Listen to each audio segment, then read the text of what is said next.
నాగేశ్వర పూజారి గారు, నేను గతంలో కొన్ని వీడియోలు చూశాను సార్. అప్పులు ఎగ్గొట్టేయండి, క్రెడిట్ కార్డ్ బిల్లు కట్టకపోయినా ఏం కాదు. ఇలా మాట్లాడటం నేను చూసా. ఇది కరెక్టేనా అసలు? మీరు వీడియోలు సరిగ్గా చూడలేదు అనుకుంటా ఎప్పుడు కూడా. హ్మ్. నేను ఎప్పుడు కూడా ఎవ్వరికి కూడా అప్పులు ఎగ్గొట్టమని కానీ, లేకపోతే క్రెడిట్ కార్డ్స్ కట్టద్దని కానీ, లోన్స్ కట్టద్దు కానీ ఎప్పుడు చెప్పను నేను. హ్మ్. అందరికీ ఏం చెప్తా నేను, మీరు ఏ కారణం చేతనైనా మీరు అప్పుల పాలైతే, లేదా మీరు లోన్స్ కట్టలేని పరిస్థితి ఉంటే వాటిని ఆర్గనైజ్ చేసుకోండి అని చెప్తాను అంతే. హుహు. ఎందుకంటే ఒక వ్యక్తి అప్పు ఎగ్గొట్టడం వల్ల, లేకపోతే లోన్లు కట్టకపోవడం వల్ల సమాజంలో అలజడి రేగుతుంది తప్ప హ్మ్. దానివల్ల ఏం జరగదు. అంటే చాలామంది ఇలా అర్థం చేసుకుంటున్నారు. పూజారి గారు చెప్పారు, ఆ ఫేమస్ అడ్వకేట్ కట్టకపోయినా ఏం కాదు, ఎవడొచ్చి ఏం పీకలేడు. ఇలాంటి కామెంట్లు నేను చూస్తా ఉన్నాను సార్ కింద వీడియో కింద. అందుకే చెప్తున్నా నేను. నేనైతే ఎప్పుడు అట్లా చెప్పలే కానీ మార్కెట్ అట్లా ఉంది. అది ఏమని అంటే ఏంటంటే, మీరు క్రెడిట్ కార్డులు తీసుకున్నారా కట్టద్దు, లేదా లోన్ తీసుకున్నారా కట్టద్దు అని చెప్తున్నారు. అట్లా కాదు అది. నేను ఏం చెప్తున్నా ఏంటంటే, నువ్వు క్రెడిట్ కార్డులు తీసుకున్నా, పర్సనల్ లోన్స్ తీసుకున్నా, బిజినెస్ లోన్స్ తీసుకున్నా, లేకపోతే జనాల దగ్గర నుంచి డబ్బులు తీసుకున్నా, 99% పీపుల్ ఎప్పుడు కట్టాలనే అనుకుంటారు. ఎవ్వరు కూడా కట్టద్దు, తీసుకున్న దగ్గర కట్టద్దు అని ఎవ్వరు అనుకోరు. హ్మ్. అది ఫస్ట్. సెకండ్ ఏముంటుంది అంటే ఏంటంటే, వానికి ప్రతి వ్యక్తికి తన జీవితంలో ఎప్పుడొకప్పుడు ఫైనాన్షియల్ ఇబ్బంది ఎదురవుతుంది. 100% ప్రతి ఒక్కరికి, భూమి మీద పుట్టిన ప్రతి ఒక్కరికి ఎదురవుతుంది.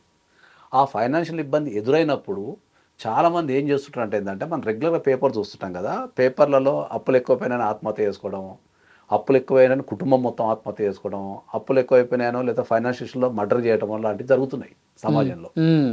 ఓకే. అందరికీ ఏం చెప్తున్నాం ఏంటంటే, మీరు ఏ కారణం చేత కట్టకపోయినా, మీరు క్రెడిట్ కార్డులు కానీ, పర్సనల్ లోన్స్ కానీ, లేకపోతే జనాల దగ్గర తీసుకున్న పైసలు కానీ, ఏ కారణం చేత కట్టకపోయినా మీరు కోర్టుకు వచ్చి దాన్ని ఆర్గనైజ్ చేసుకోండి అని చెప్తున్నాం మనం. హ్మ్. అందరూ కోర్ట్‌కి రావటానికి అసలు ఎట్లా రీచ్ అవ్వాలో తెలీదు సార్. ఇప్పుడు మీలాంటి అడ్వకేట్స్‌ని ఎట్లా కనెక్ట్ అవ్వాలో కూడా చాలా మందికి తెలీదు. అప్పుడేంటి వాళ్ళ సమస్య?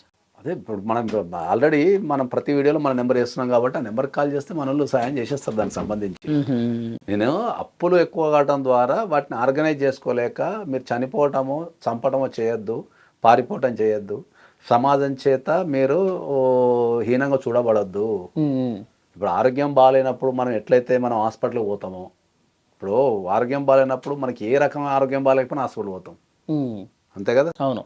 అట్లనే నీ ఆర్థిక పరిస్థితి బాగాలేనప్పుడు ఒక అడ్వకేట్ దగ్గరికి వెళ్ళు, వాళ్ళు సాయం చేస్తారని చెప్తున్నాం మనం. చట్టపరంగా ఉన్న ఓకే. Provisions okay. చెప్తారు. ఓకే. దాన్ని ఎట్లా ఆర్గనైజ్ చేయాలో చెప్తారు. దానికి నోటీస్ పంపాలన్నా, కోర్టులో కేసు వేయాలన్నా, వాళ్ళని పిలిపించి మాట్లాడాలన్నా, మీడియేషన్ చేయాలన్నా. సింపుల్ లాజిక్ ఏంటంటే సార్, అప్పులలో ఉన్న వ్యక్తికి ఏ వ్యక్తి కూడా అప్పులు కట్టద్దు అనుకోడు, ఏ రకమైన అప్పైనా సరే అది. హ్మ్. కాకపోతే ఏంటంటే, ఆ సమయానికి పైసలు అడ్జస్ట్ కావు కాబట్టి, రొటేషన్ జరగదు కాబట్టి, లేకపోతే జాబ్ పోయి ఉంటుంది కాబట్టి, అప్పులున్న వ్యక్తికి కావాల్సింది బ్రీతింగ్ పీరియడ్. వాళ్ళకు ఒక 6 నెలలో, 1 ఇయర్, 2 ఇయర్స్, 3 ఇయర్స్ టైం ఇస్తే వాళ్ళు ఏం చేస్తారు, మళ్ళీ దాన్ని రీకన్స్ట్రక్షన్ చేసుకొని మళ్ళీ అప్పులు కట్టడానికి అవకాశం ఉంటుంది. హ్మ్. బీయింగ్ అడ్వకేట్ మనం ఏం చేస్తామంటే ఏంటంటే, నువ్వు అప్పుల పాలైపోయినావు, అప్పుడు ఏం చేయాలా అంటే, నువ్వు అడ్వకేట్ని సంప్రదిస్తే దాన్ని ఆ బ్రీతింగ్ పీరియడ్ ఇప్పిస్తాడు. ఓకే. ఇప్పుడు నీకు కట్టలేని పరిస్థితి ఉందనుకో, సార్ నా దగ్గరకు వచ్చి ఒక 6 నెలలు టైం ఇప్పాను సార్ అంటే, నేను లీగల్గా 6 నెలలు టైం ఇప్పేది ఎట్లా? సార్ ఒకళ్ళు వస్తే 1 ఇయర్ టైం ఇప్పాడు, ఒకళ్ళు 2 సంవత్సరాల టైం ఇప్పిమంటారు. ఆ 2 సంవత్సరాల టైంని కానీ, ఆ 6 నెలల టైం కానీ, ఆ క్లయింట్ రిక్వైర్మెంట్ని బట్టి మనము ఎట్లా వాళ్ళని టైం వాళ్ళకు బై చేయగలుగుతాం, బ్రీతింగ్ పీరియడ్ ఇప్పగలుగుతాం అని చెప్తాం. హుహు. అట్లా అంతే తప్ప, నేను సమాజంలో ఉన్నా, నేను తిరుగుతున్నా, నేను చాలా మందికి అప్పులు ఇచ్చినా, నాకు చాలా మంది అప్పులు ఇచ్చి ఉంటారు. అప్పులు ఎగ్గొట్టండి, తిరగండి అని ఎవడు చెప్పడు. హ్మ్. అది ఎవడో సార్ చెప్తాడు ఎంత ఎడ్డోడాడు. అప్పున్నా మనకి ఆ రిలీఫ్ దొరుకుతదంటారా? ఎంత అప్పున్నా దొరుకుతుంది సార్. అప్పు అనేది కూడా వాళ్ళ స్థాయిని బట్టే ఉంటుంది సార్. అంతే. హ్మ్. ఎక్కడైనా అప్పు అని కూడా వాడి రూ. 100 ఆస్తున్నానికి రూ. 100 అప్పు ఉంటుంది, రూ. 1000 ఉంటుంది, కోటి ఉంటుంది. హ్మ్. అప్పు అనేది వాళ్ళ స్థాయిని బట్టే ఉంటుంది. ఓకే. కాబట్టి అప్పుకి మనం అంటే 100 కోట్లు డీల్ చేసినవి ఉన్నాయి, 10 లక్షలు డీల్ చేసినవి కూడా ఉన్నాయి మనం. ఓకే. వాళ్ళ స్థాయిని బట్టి అది. ఒక్కొక్కరికి 10 లక్షలు చాలా ఎక్కువ. చైనా లోన్స్ ఉంటాయి, మన లోన్ లోన్ యాప్స్ యాప్స్ ఉంటాయి. ఆన్‌లైన్‌లో. దాంట్లో రూ. 1,00,000 2,00,000 ఆత్మహత్య చేసుకున్నాడు ఉన్నాడు. హ్మ్. వాళ్ళు ప్రెజర్ తట్టుకోలేక, భరించలేక, తెలిసి హ్మ్. ఇజ్జత్ పోతుందని తట్టుకుంటూ ఉన్నారు. సో, అటునుంచి ఫోన్‌లు వస్తానే ఉంటాయి సార్. అందుకని వాళ్ళు ఇంకా వాళ్ళ డ్యూటీ వాళ్ళు చేస్తారు సార్. వాళ్ళ డ్యూటీ ఏముంటుంది, అప్పుడు ఎవడో కొడితే వానికి ఫోన్లు చేయాలి. వాళ్ళ డ్యూటీ అది. వాడు పర్ఫెక్ట్గా చేస్తాడు వాడి డ్యూటీ. హ్మ్. ఆ, వసూలు చేసిన డ్యూటీ వసూలు చేస్తాడు. హ్మ్. వాడి అంటే డ్యూటీ నీ నీ ఏముంటుంది, ఇంటికొస్తాం, నీ అదే పరువు వాడి తీస్తాం. డ్యూటీ అది. నీ డ్యూటీ ఏముంటుంది, వీళ్ళ నుంచి నువ్వు రక్షణ పొందటం అదే నువ్వు డ్యూటీ. హ్మ్. మంచిగా పోయి ఒక మంచి అడ్వకేట్ని కలువు, కూర్చో, మాట్లాడు, డిస్కస్ చెయ్యి. వాళ్ళు నీకు ఎట్లా నువ్వు టైం టేకింగ్ తీసుకోవాలా, లేకపోతే బ్రీతింగ్ పీరియడ్ ఎట్లా తీసుకోవాలని వాళ్ళు ఎక్స్ప్లెయిన్ చేస్తారు. ఓకే. కాబట్టి ఎప్పుడు కూడా అప్పుని ఆర్గనైజ్ చేసుకోండి, బ్రీతింగ్ పీరియడ్ తీసుకోండి, మళ్ళీ స్ట్రాంగ్గా కాండి, మళ్ళీ మళ్ళీ మొత్తం రీకన్స్ట్రక్షన్ చేయండి.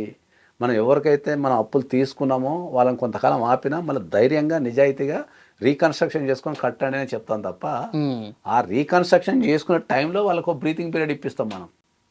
అంతే తప్ప అప్పులు ఎగ్గొట్టండి, సమాజంలో తిరగండి అని ఎప్పుడు. సార్ నాకు చిన్న డౌట్, 6 నెలలు మీరు బ్రీతింగ్ పీరియడ్ ఇప్పించారు, అప్పటికి సెట్ కాకపోతే ఏంటి సిచ్యువేషన్? మళ్ళీ ఇంకో 6 నెలలు తీసుకుంటాం అప్పుడున్న పరిస్థితిని బట్టి. అంతే అంతే కదా, అప్పుడున్న పరిస్థితి ఇంకో 6 నెలలు తీసుకుంటాం. జనరల్గా మనం అనలైజ్ చేస్తాం 6 నెలల్లో ఎక్కడి నుంచి వస్తాయి, అమౌంట్ వస్తాయా రావా అవన్నీ చూసుకునే మనం చేస్తాం. వాట్ ఆర్ ద సోర్సెస్ ఏమున్నాయి, కట్టాల్సింది ఎంత ఉంది, ఇంట్రెస్ట్ ఎంత ఉంది, అసలు ఎంత ఉంది, ఇవన్నీ మనం ఆర్గనైజ్ చేసేస్తాం. మనం అప్పుడే మనకు ఒక పీరియడ్ చెప్తాము. క్లయింట్ వచ్చి 6 నెలలు అనగానే ఉట్టిన 6 నెలలు అని చెప్పలేం మనం. మనం కూడా మనకు ఐడియా ఉంటుంది కాబట్టి ఎంత అప్పు ఉంది, ఎంత ఇంట్రెస్ట్ కట్టాలా, ఎంత అసలు కట్టాలా, ఎంతమంది ఉన్నారు, ఇన్కమ్ సోర్సెస్ ఉంది, ఎక్కడి నుంచి వస్తుంది, ఎందుకు వస్తుంది, ఇవన్నీ ఆర్గనైజ్ చేసిన తర్వాతనే మనం క్లయింట్కి ఒపీనియన్ ఇస్తాం. బాబు ఇది 6 నెలలు చేయలేవు నువ్వు, 1 ఇయర్ తీసుకో, 2 ఇయర్స్ తీసుకో, లేకపోతే ఇది మొత్తానికే చేయలేవు, లేకపోతే చెయ్యి, లేకపోతే ఇది ఇట్లా చెయ్యి, అట్లా చెయ్యి అని చెప్తాం మనం.